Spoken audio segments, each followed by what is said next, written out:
Ô Silvio, a questão, a gente falou domingo passado sobre isso, você tem falado muito sobre isso, é que a árvore genealógica do Hugo Mota, ela tem lá pai, padrasto, que nem entraria na árvore genealógica dele, mas vamos lá, pai, padrasto, mãe, os dois avós, a avó, todo mundo tem alguma historinha na justiça, todo mundo tem algum processo, né, alguma coisa, alguma suspeita de irregularidade.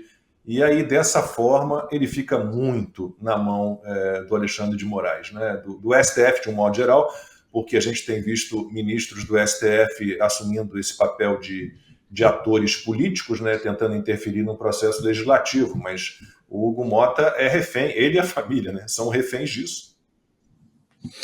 Mas ou ele defende o parlamento, ou então ele pode voltar para Patos, lá no sertão da Paraíba, 300 quilômetros de João Pessoa, cidade com 100 mil habitantes, onde, como você falou, a cidade é uma dinastia Mota, né? A mãe, o avô, o pai é prefeito, o pai dele chama Nabor, aliás, é o atual prefeito de Patos, e por aí vai.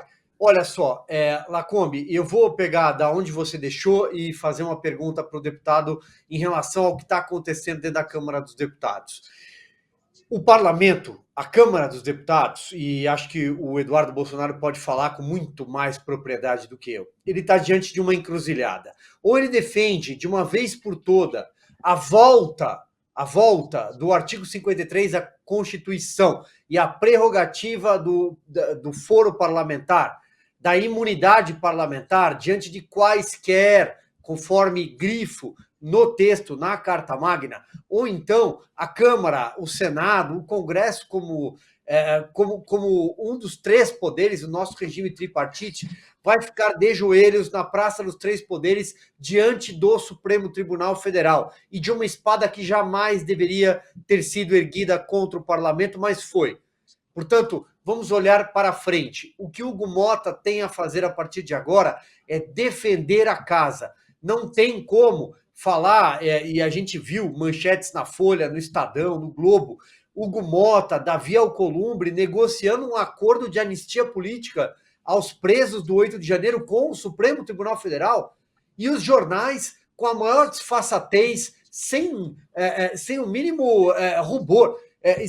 O ministro Alexandre autorizou, o ministro Gilmar está de acordo, o ministro Barroso está de acordo. De acordo com o quê?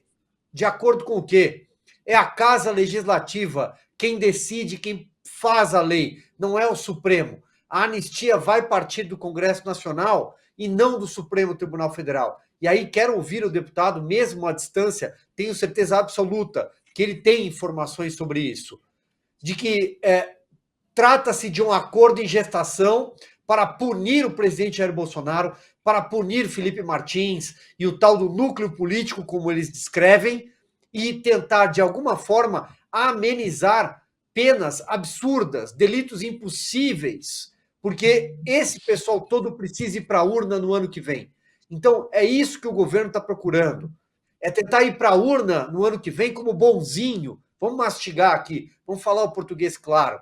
E punir o presidente Jair Bolsonaro e o que eles chamam de núcleo político de um crime, de um delito impossível.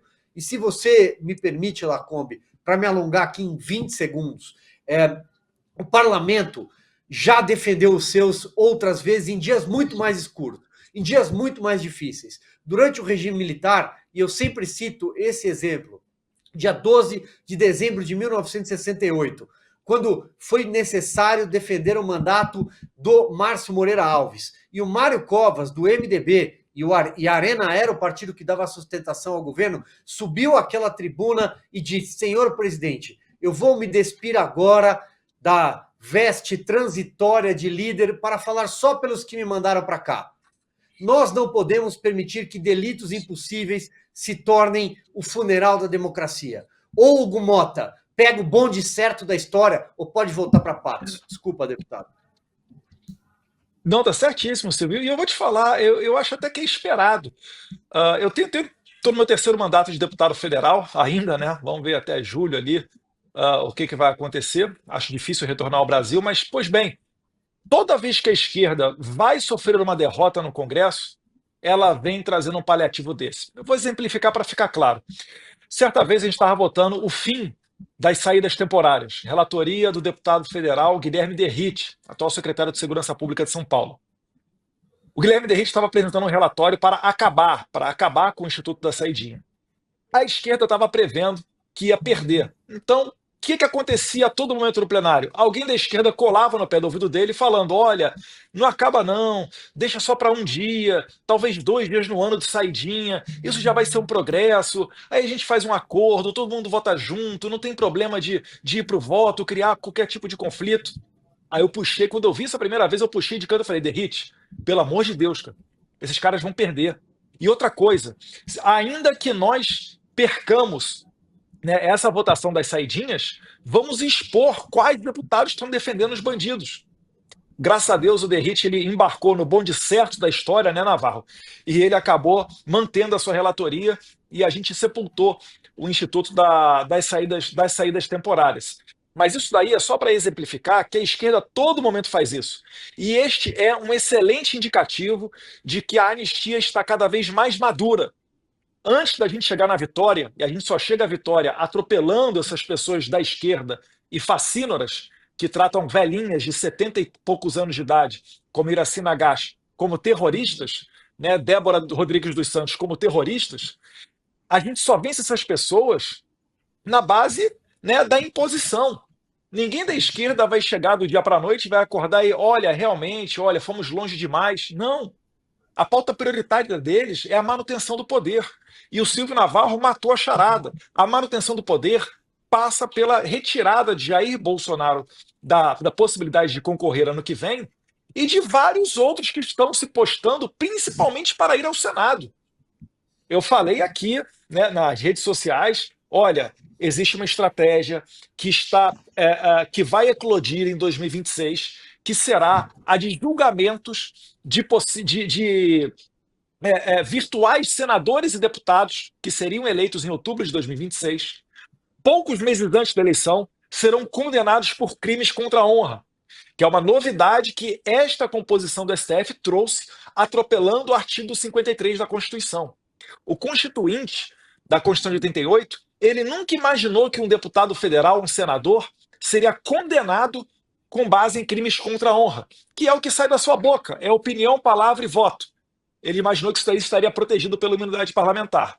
Mas como mentes brilhantes, como o ministro Barroso, resolveram inovar e condenar deputados com base em crimes contra a honra, o que vai acontecer? Se eu, Eduardo Bolsonaro, for condenado, por exemplo, num processo que a Tabata Amaral move contra mim e já está há muito tempo pronto para julgamento, de relatoria do Alexandre de Moraes, que ele ainda não julgou, não sei porquê, mas se o Alexandre de Moraes me condenar em julho, em setembro, em agosto, a uma pena de 4 meses de detenção, o que vai acontecer? No Brasil, ninguém vai para a cadeia por 4 meses de detenção. Eu vou ser obrigado a, no máximo, pagar uma cesta básica, uma indenização, uma prestação de serviços. No entanto, durante esses 4 meses de condenação, a Constituição diz que o condenado perde os seus direitos políticos. E aí, o que acontece? No primeiro domingo de outubro de 2026, eu não estarei com os meus direitos políticos. Eu não poderei ser votado para o Senado, para deputado federal, estadual ou qualquer cargo. Então podem anotar e ter certeza que isso daí tem muita chance de acontecer em 2026. O sistema, dizia o capitão Nascimento, é complicado, né, parceiro? Então eles estão de olho nisso. É por isso que eu digo, as pessoas me perguntam, Eduardo, você está indo, para finalizar, Eduardo, você está indo muito bem para senador em 2026. Alguns até dizem que eu já sou um virtual senador em 2026. Falo, beleza. Mas a questão é, será que eu vou poder concorrer? Se eu não conseguir colocar um freio no Alexandre de Moraes, não adianta eu voltar para o Brasil. Eu não vou voltar para o Brasil. Para quê? Para ser um deputado federal que pode falar de tudo menos da Suprema Corte? Para ser um deputado federal que não vai conseguir representar todos aqueles que têm anseio pela anistia, né, de soltar essas senhorinhas que estão presas?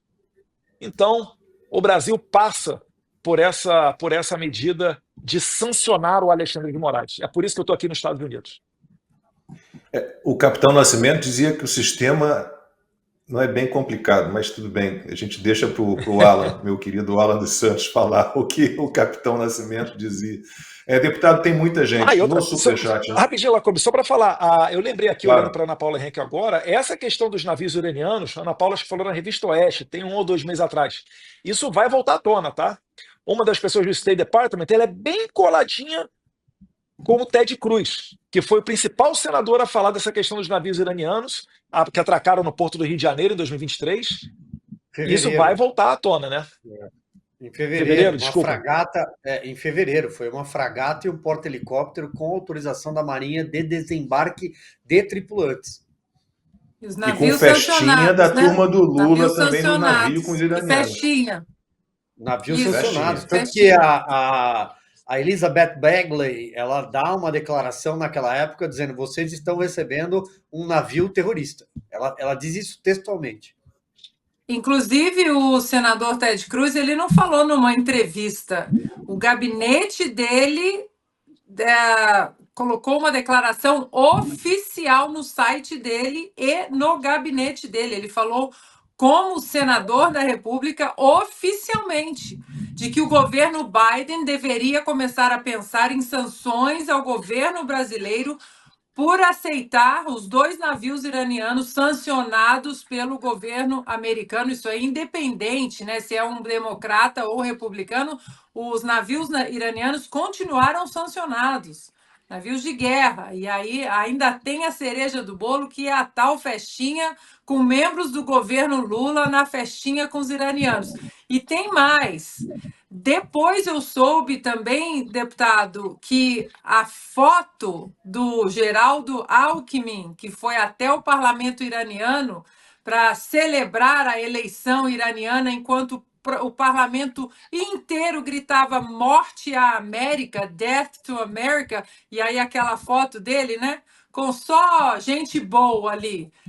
Os Houthis, o Hamas, né? Todos eles ali, inclusive 3 nem estão naquela foto mais. Isso, Eu sei Hezbollah, que Jihad Islâmica, estava todo mundo Hezbollah, lá. exatamente. Eu sei que aquela foto também chegou no gabinete do senador Ted Cruz. Negócio. Como disse o deputado, a batata está assando. Né? Não é no tempo que a gente gostaria, mas é no tempo que tem que ser. Né? Deputado, Sabe eu por que vou também, passar. Lacombe? Diga. Você me permite? O que o deputado está fazendo é mais uma peça do quebra-cabeça Brasil-Lula, sabe? E no caso do deputado no Brasil, não é uma pecinha. O deputado está colocando várias peças, porque quando é só uma sanção assim do fígado, vou dar uma canetada, os americanos não vão repetir o que o próprio Alexandre está aí a foto. Só gente boa. 3 ali, acho que já nem estão mais aqui, né? Estão lá naquele lugar com aquele outro lá. O que os americanos não vão fazer é que o próprio Alexandre de Moraes faz. É canetada, é tudo de ofício, porque eu quero, decido no fígado. Os americanos, eles vão sair do lado político do Brasil, mas é uma picuinha contra o governo que é de esquerda do Lula. Não, eles querem sair exatamente dessa esfera e entrar numa esfera sólida, com provas robustas, principalmente no que se refere aos direitos humanos. Aos direitos humanos. E aí, voltando aqui rapidamente aquele meu comentário sobre o que nós precisamos continuar fazendo, pensem vocês no Felipe Martins, por exemplo, que ficou preso 6 meses e disse o tempo todo: eu posso ficar 2 anos, 3 anos, eu não vou inventar uma história que não aconteceu para me tirar daqui.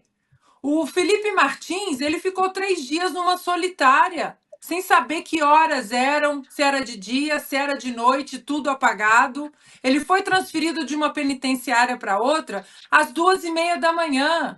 E isso só foi revertido porque nós, da Revista Oeste, denunciamos o diretor daquela penitenciária.